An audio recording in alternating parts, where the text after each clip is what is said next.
Hey everyone, welcome back to Reason of Theology. I want to talk about a common and apologetic talking point, one that I actually used to use, but one that has ran out of gas for me in the last few years, more increasingly so in the last few years, to the point where I no longer find it practically relevant. And what am I referring to here? Well, there's a very common claim that whenever someone is confronted by something that the church is doing in its official capacity, they might say, well, okay, it says that there, or it's doing this, but it's not doing it in a magisterial capacity. That's not a magisterial document. What the Vatican said here, it's not magisterial. What the Pope said here, not magisterial. Or what the church is doing here, not magisterial. Magisterial meaning the official teaching authority of the church. This is a very, very common response that we'll hear, maybe to some documents coming out from the Pope and the Vatican in the post-conciliar period. A very common way in which your average Catholic and especially Catholic apologists will respond is they'll just dismiss it by saying, well, okay, yeah, there's some problematic things there that the Vatican is saying or that the Pope is saying, but it's not magisterial, so you don't have to accept it. And it's often used to just be dismissive of the problem and to say, well, because it's not authoritative, because it's not magisterial, you can just dismiss it. And, it's basically used to make the problem go away. But the problem is really still there in some very significant ways. And that's what I want to show today.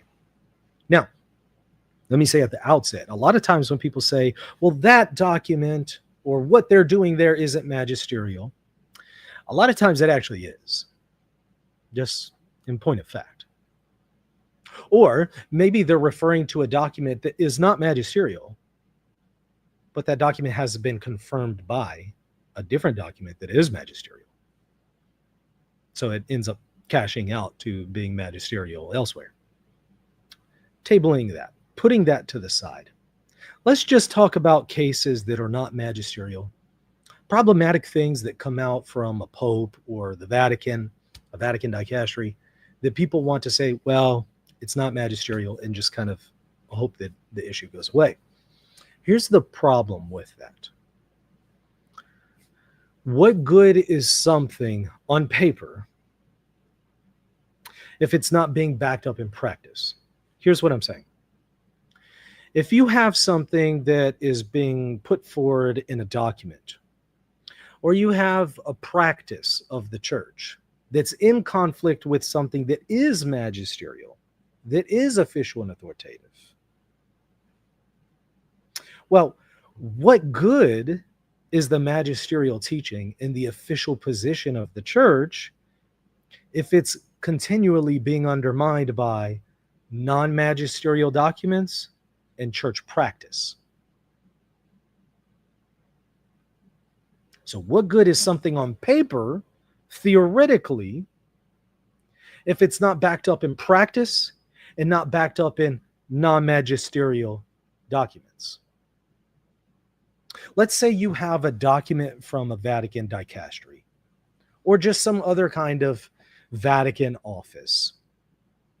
And let's say the document undermines the dogma of papal supremacy. Now, you do have a dogma of papal supremacy, obviously, in Vatican I. It's there. It's on paper. It's official. That's the official position of the church, papal supremacy. But what if you have some document that comes out from the Vatican? It's not magisterial technically, but let's say it undermines that dogma. Maybe let's say it just outright rejects it in some way. Again, what people would tend to do at this point is they'll just say, well, not magisterial. And they think that the issue goes away. The problem is, if the doctrine is being undermined in non-magisterial settings, what good is it to have the doctrine and to claim the doctrine if it's going to be undermined elsewhere? Not only that, But what happens when these non-magisterial documents are sanctioned by the Pope? Yes, maybe he hasn't officially approved them in his magisterium, but they're still being sanctioned by the Pope. He's aware of it and allows for their publication. And what if the Pope is allowing for the publication of something that undermines a dogma? What good is it in having the dogma if it's going to be undermined by the Pope and the Vatican elsewhere? You can't just dismiss it by saying it's not magisterial, because, again, this cashes out to still undermining in a very significant way the official position. Think of it like this. Someone can write their marital vows to their spouse, promising that they'll always be faithful to their spouse. They can write it down and put it on a piece of paper. They can do that. And they'll say, I will always be faithful. What good is that if they don't live faithfully, however, to their spouse? What good is that if they're committing adultery very often? You can't say, but wait, their official position is to be faithful. Okay, well, wonderful. That's commendable, but you have to back that up with actions. And frankly, I don't think anybody would go to a situation like where you have a spouse doing this and say, well, I guess they get a pass because they do say in their marital vows that they'll be faithful. So, maybe they're not being faithful in practice, but at least officially on paper, they're committed to being faithful. I don't think anybody would find that compelling or convincing or honorable or sincere. I think they would see that as the problem's still there. And you can't go around and say, well, when this person is committing adultery, being unfaithful, technically they're not saying on paper that they're being unfaithful. They're not putting that in their vows. They're not writing in their vows that I'm going to be unfaithful, right? It's not being officially sanctioned. Nobody would be convinced and think that that means anything. So what if they don't put it in their vows that they're going to cheat? Who cares? They're still undermining their vow because they're doing just that very thing. This is another reason why it's not sufficient to just say, well, it's not magisterial. Okay, but if the practical effect is to undermine what is magisterial, the problem's still there. Can't sweep it under the rug by using that card and playing that card. This is one of the reasons why it's ran out of gas for me. So the problem here is, so if the church doesn't practice what it has on paper, that also undermines the doctrine, because it's silently saying or suggesting that other people don't have to follow the doctrine either. So let's say the Pope and the dicasteries, the Vatican, and the bishops as a whole, let's say they're practicing something that's contrary to what is actually on paper. By doing that, yes, they're not denying the doctrine in theory, but in their actions, they're undermining it, certainly. But they're also opening the door for other people not to follow the doctrine, because if the Pope and the bishops aren't following the doctrine and are undermining it in their actions, or even non-magisterial documents, why should anyone else follow the doctrine? They're giving license to people to do exactly what they do, and that is undermine it. This is another one of the reasons why it just can't be swept under the rug and easily dismissed, flippantly dismissed as it's not magisterial. I'll give you some examples. Church discipline on reception of communion for pro-abortion politicians and people who are publicly engaging in scandal. And whenever you have popes and the bishops as a whole granting communion to public figures who are opposed to church dogma, faith, and morals, well, yeah, that's in violation of certain canons. Of course, they shouldn't be receiving communion, and they should be denied communion according to church canon law and the church's official policy. But if the official policy is consistently being undermined and not implemented, what good is the policy? It's being undermined. And no, The Pope and bishops aren't saying that they deny the discipline, but if they're not putting it into practice, what good is it? It's useless. Give you another example. What about church discipline concerning homosexual acts by members of the clergy? Obviously, that's prohibited. Any kind of sexual act for a member of the clergy is prohibited, especially for Latin Rite priests who are supposed to be celibate. You have rare exceptions of Eastern Catholic priests who can obviously be married to women and engage in the marital act in some cases. Clearly, that's not what I'm referring to here. I'm talking about people who are not to be engaging in any kind of sexual acts, heterosexual or homosexual. But let's talk about homosexual acts in the priesthood. Obviously, that's prohibited, right? Prohibited not only just by just church dogma, it's grave matter, but there's disciplines against that, canonical penalties for someone who does that. But I think we all know there's a lack of church discipline on this particular issue for members of the clergy who are engaging in these things. Some of them are doing it openly and flaunting it without any correction, celebrating pride masses, for crying out loud, with very little opposition from the bishops and even the Pope, if any in some cases. Now, yes, it's against the dogma. It's against the official policy and disciplines of the church. But if it's constantly being undermined by a lack of discipline, what good is the doctrine? And it gives a green light to everyone else to not follow the doctrine. If I were to tell my kids, don't steal, God says don't steal, but they see me steal every day, doesn't matter that I say God says don't steal.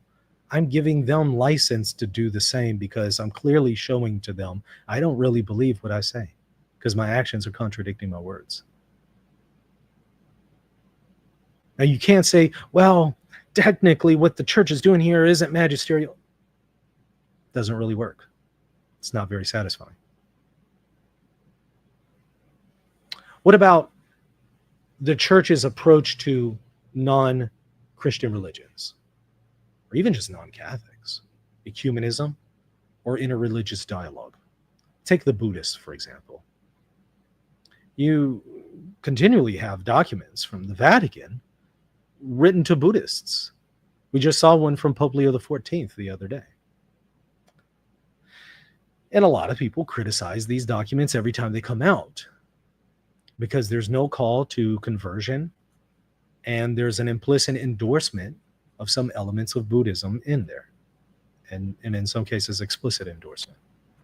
Now, of course, there's 1,000 qualifications and ways in which the church tries to explain it, but the point is, a lot of people feel that those documents are undermining the dogma of outside the church there is no salvation and the command to evangelize.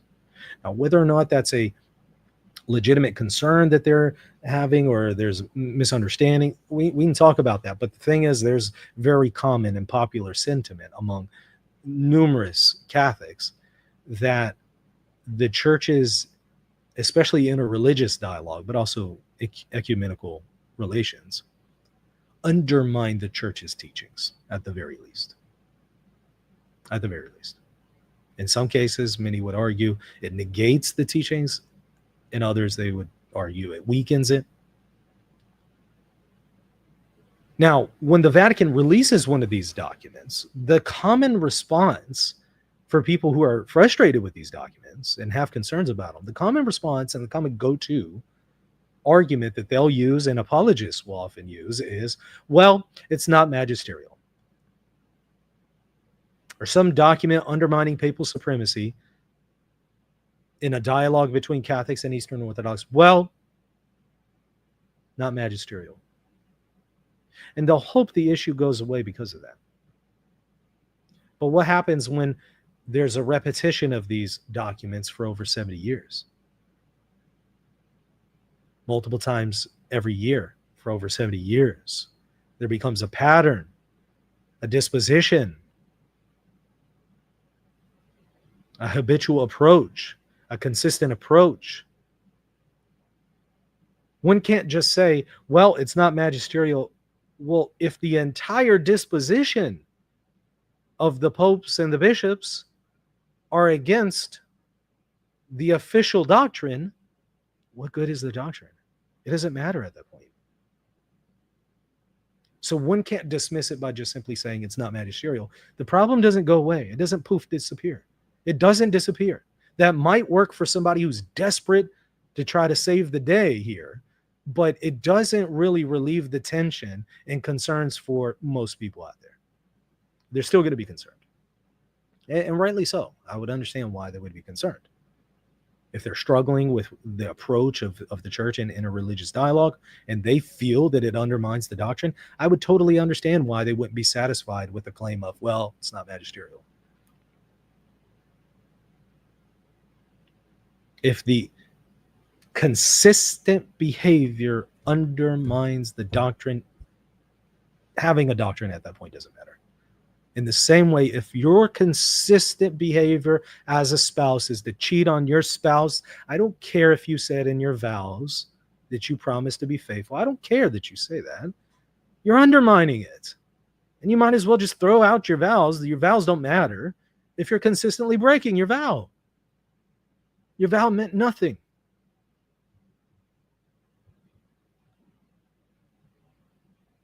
Not only that, but a lot of times these non-magisterial documents and approaches is the interpretive grid and lens through which the church interprets the official documents. So you have official documents from Vatican II, for example, on interreligious dialogue. In some cases, they're being interpreted through subsequent post-conciliar magisterial documents, and in some cases they're being interpreted through non-magisterial documents. And if you have some interpretation of a magisterial document through a non-magisterial document that's being sanctioned by the Pope, but he doesn't put his name on it officially, so it doesn't become ordinary papal magisterium, but he's aware of it and approves of it tacitly. And it's an interpretive grid and lens through which the doctrine is interpreted and applied. And that interpretive grid and lens and methodology and approach undermines the doctrine and is at tension with the doctrine. You cannot dismiss the issue by saying, well, it's not magisterial. Okay, well, a non-magisterial document is doing a great deal of damage to the magisterium. It's undermining the magisterium in a very significant way. So it doesn't poof disappear by using this argument. This is why I think people need to drop the argument about, well, it's not magisterial. Drop that. It's not going to work anymore. It doesn't work anymore. Look for another solution. Look for an alternative solution here, because this isn't it. This isn't the solution. This isn't going to be convincing for the reasons I just outlined. It's one I've used myself before. I get it. I understand. But upon further reflection over the last few years, I've had to come to terms that it's not a really good answer. And while there may be some technicality here, sure, okay, in some cases this might not be magisterial, sure, okay, I understand that. But if it's consistently undermining the magisterial documents and magisterial position, then what good is having the magisterial documents anyway? What good is having the official teaching? It's completely being negated in practice. Theory at that point doesn't matter if practice is completely undermining it. As I've criticized this before, as Catholicism on paper versus Catholicism in reality and practice. There's often a great deal of tension between them. And you could say the same thing of Protestantism as they conceive of their particular version of Protestantism through the lens of sola scriptura, or Eastern Orthodoxy according to different communities and synods as they conceive of Eastern Orthodoxy. There's usually a lot of tension between some kind of official position versus practice. So Catholicism is not unique here. You have this in every faith tradition, every community, Christian and non-Christian, Catholic and non-Catholic. But the point is, it's there. This is a reality. This is a problem, and it needs to be addressed. Paper Catholicism versus Catholicism in practice and reality.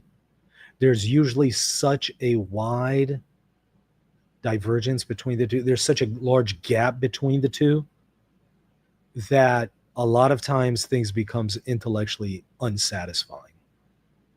Look, I think we're all frustrated, for example, with gay masses and pride masses and stuff like that. And in the Father James Martins in the church. And nobody is satisfied when somebody says, but technically the position of the church is against this. Okay, it doesn't matter because it's being sanctioned. Still being sanctioned, still being tolerated. I don't think anybody is satisfied when there's clerical abuse and clergy who are engaging in abuse and are being protected, and there's cover up for them, or there's a lack of discipline against them. I don't think anybody takes any comfort in, but wait, technically what they're doing isn't magisterial, or wait, technically what they're doing is contrary to the official position of the church. Okay, that still doesn't remove the problem.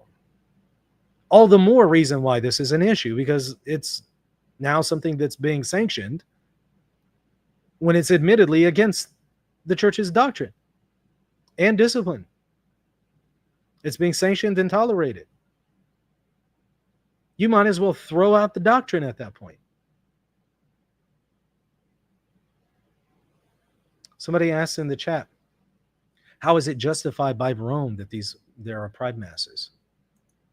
Well, look, let's say that Rome doesn't justify it. That's the problem. It might not be officially justified, but Rome does certainly look the other way and allow it. You think Rome doesn't know about all the pride masses? Of course they do. And of course Pope Leo knows, and Pope Francis knew as well. And yet they're still happening in the vast majority of cases. Very few times will a bishop actually discipline these pride masses, as I've shown in previous shows.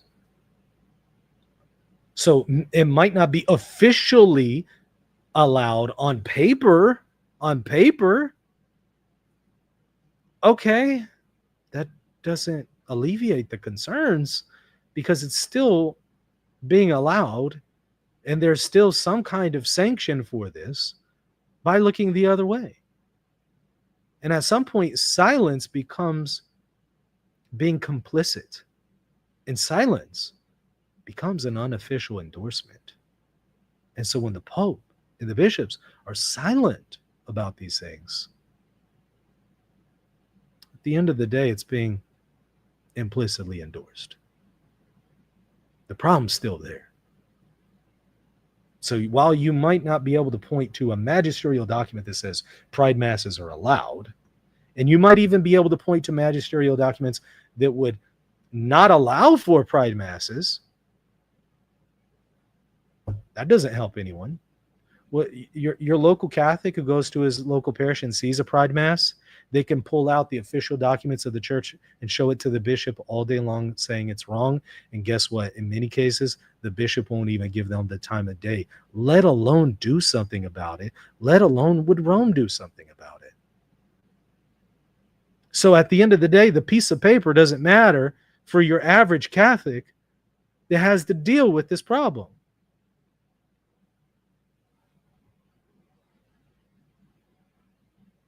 So that's why this argument to me, this card, this response has just, for me, ran out of gas.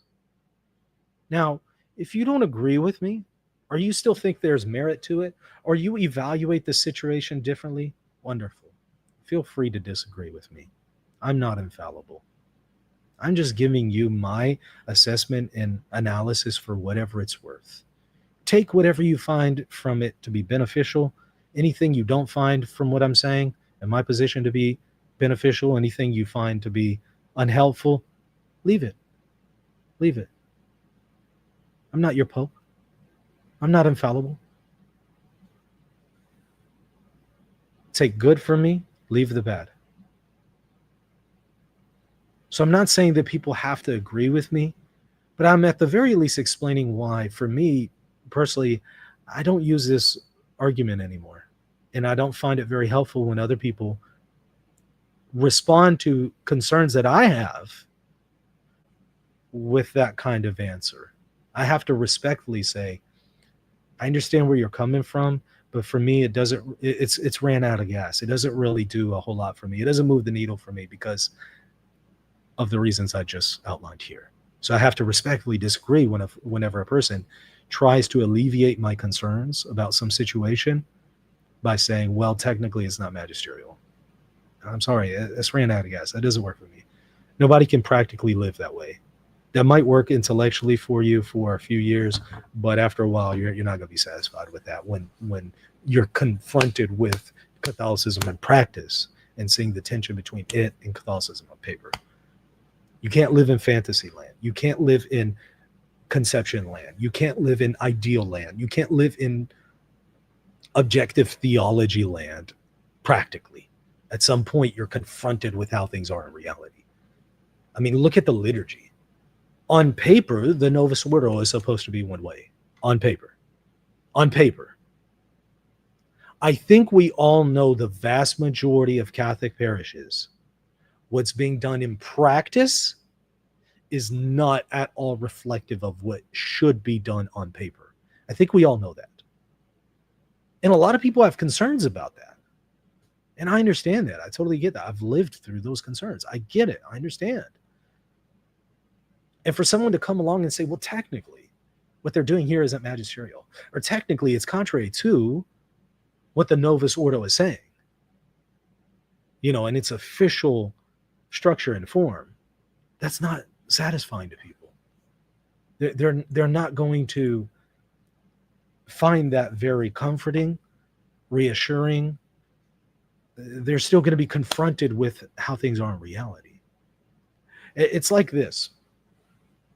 Take your hand, and if you put your hand over the fire, within a few seconds, your hand is going to start burning, and it's going to start hurting. And what if somebody came to you and said, no, wait, don't take your hand away. It doesn't hurt. It doesn't hurt. It doesn't hurt. No, don't remove your hand. It doesn't hurt. It doesn't hurt. You can tell them that all day long, but when they have their hand over the fire, you can tell them it doesn't hurt, but they're going to feel that pain. And it doesn't matter what you tell them, they're going to move their hand.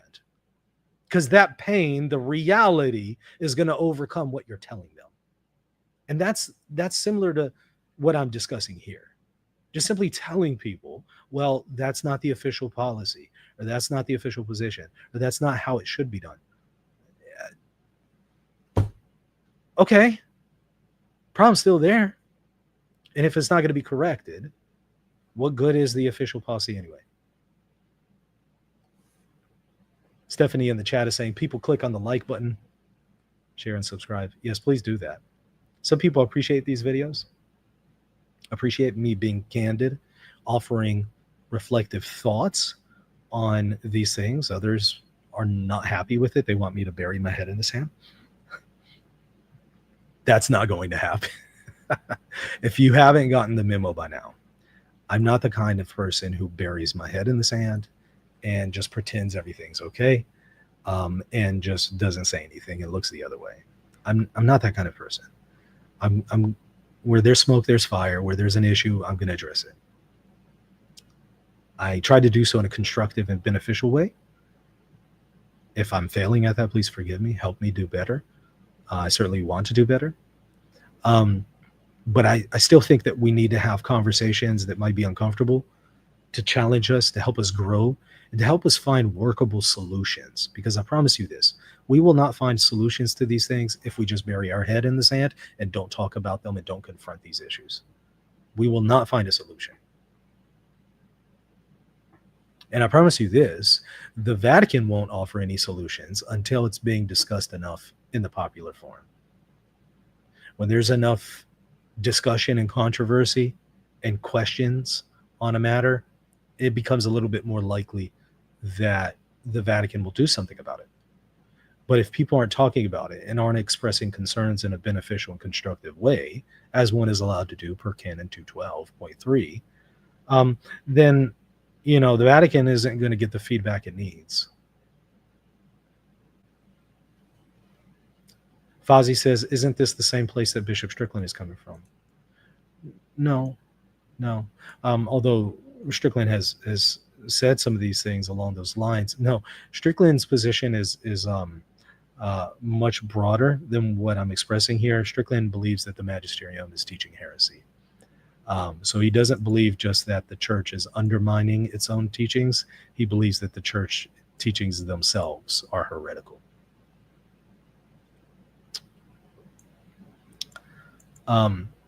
Okay, great question, though. Let me continue to look through the chat and see what feedback I'm getting.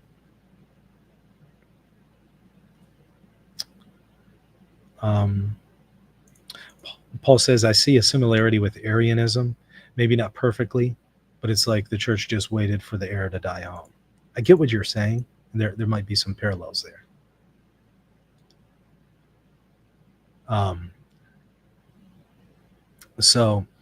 Fozzie says, so then the magisterium endorses sin. How are you still Catholic? This is the argument you make with Bishop Strickland. No, Bishop Strickland's, and my response to Bishop Strickland is a little different. What Strickland is saying is that the magisterium itself officially on paper in its doctrine is teaching heresy, which is a greater claim. And so my point to him is, if you believe the church's teaching authority in its official documents, in its official magisterium teaches heresy, yeah, what is the point of being Catholic? You'll notice this entire stream, I was talking about a different situation where everything on paper checks out and is theoretically correct. But what I'm saying is it's being undermined in practice. So it's different than what Strickland is saying and what I've been saying to Strickland. Okay. George, thank you for the super sticker. Will organize protest on Pride Mass work? I don't know.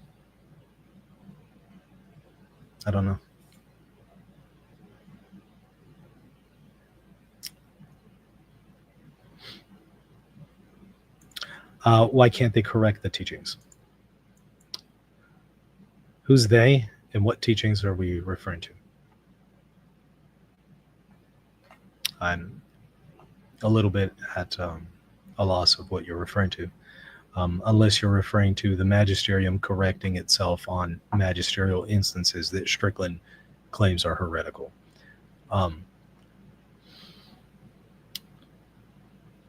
Within that paradigm, I'm sure a person who adopts that position would say that the church could and should correct itself, but I think the problems still remain.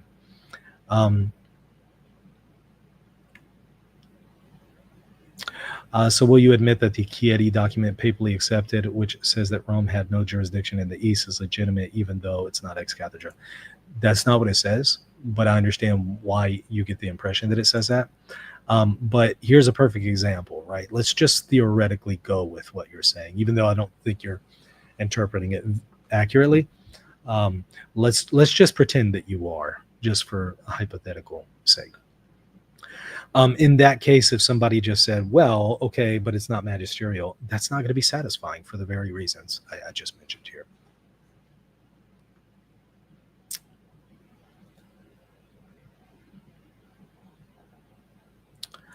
Paul is saying there's nothing wrong with the documents. They might have prudential errors like climate change is an error, but taking care of the environment is not an error. Thank you for that. Is it online to see? The Chieti document? Yes, it is. I should just be able to type in Chieti document and papacy or something like that, and it'll come right up.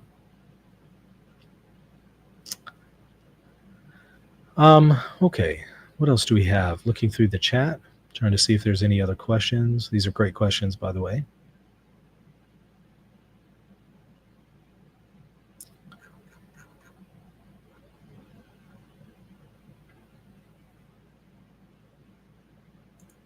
Oh, y'all are referring to a protest being online in Chicago. Gotcha. Paul III said Constantinople III may be an error on Honorius being a heretic, but it has never changed it in over 1,000 years. Yeah, yeah. Although I kind of feel like that might be a little different than what we're discussing here today. Um,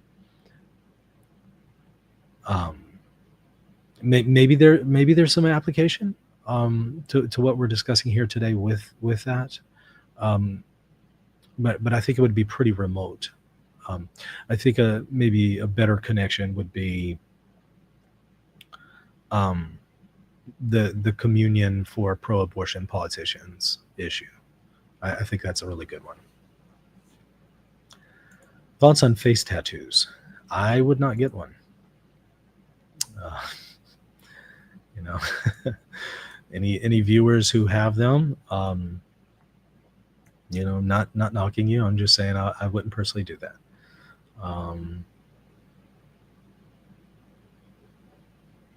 What else we have in the chat? The Weeb Gamer says at Reason and Theology. Weeb Gamer. Okay, is there anything else that I missed here?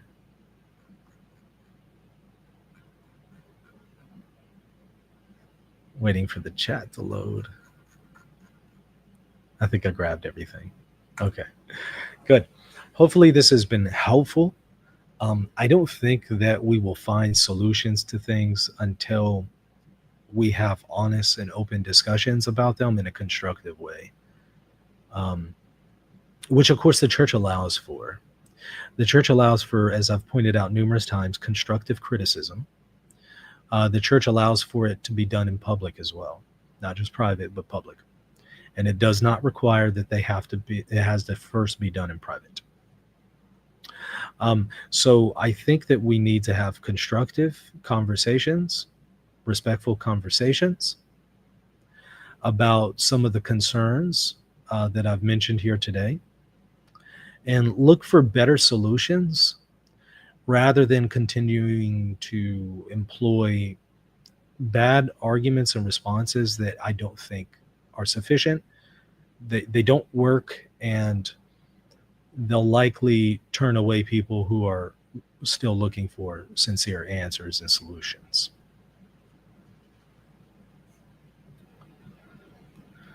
All right. Well, I think that's going to do it for today, or at least for this show. Got another show coming up here in a little bit, hosting.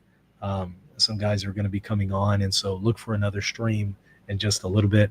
Everybody hit the like button, hit the subscribe button, and consider supporting the channel by hitting the join button next to the subscribe button, or visiting patreon.com/Reason and Theology. I would greatly appreciate your financial support for the show, because this is how I make my living and provide for my family. And this is how I make content for free every single day. So if you want to continue to see material that's not behind a paywall, I need everybody to chip in. So please become a member. And thank you so much. eCharged86 just became a channel member by hitting that join button right next to the subscribe button. Thank you so much for that. Welcome on board. And I hope that y'all can continue to support the show and the channel. All right. See you a little bit. God bless.